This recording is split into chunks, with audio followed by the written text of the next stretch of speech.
কোনো সংখ্যার শেষে যদি 5 থাকে সেই সংখ্যাটাকে কিভাবে সহজে বর্গ করা যায় সেটা একটু আমরা দেখব। আমি 5কে যদি বর্গ করি তাহলে কত পাই? 25। এবং 5-এর আগে কি আছে? 1। 1-এর পরের যে সংখ্যা সেই সংখ্যার সাথে 1কে গুণ দেব, অর্থাৎ প্রথমটা 5, 5কে বর্গ করলে 25 হয়, তার আগে যে সংখ্যাটা থাকবে সেই সংখ্যাটাকে ওই সংখ্যার পরবর্তী সংখ্যা দিয়ে গুণ করে সামনে বসাবো। তাহলে 5কে যদি বর্গ করি কত হয়? 25। 1-এর পরের সংখ্যা কি? 2। 2 1-এ 2, তার মানে 15-এর বর্গ 225। আবার 5কে যদি বর্গ করি তাহলে কত হয়? 25। এখানে কি আছে? 2। 2-এর পরের সংখ্যা কত? 3। 3 দুগুণে 6। আবার 5কে যদি বর্গ করি কত হয়? 25। আর 3-এর পরবর্তী সংখ্যা কি? 4। 3 4 12। এখানে 5-এর বর্গ কত? 25। কি আছে?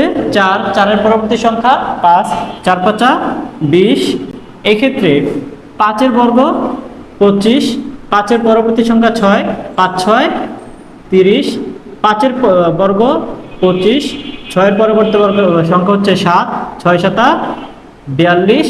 এখানে 5-এর বর্গ 25। 7-এর পরবর্তী সংখ্যা 8। 7 8 56। এখানে 5-এর বর্গ কত? 25। এবং 10-এর পরবর্তী সংখ্যা 11। 10 আর 11 গুণ করলে হয় কত? 110। এবার কমেন্টস করে বলেন 125 এটার বর্গ কত হবে?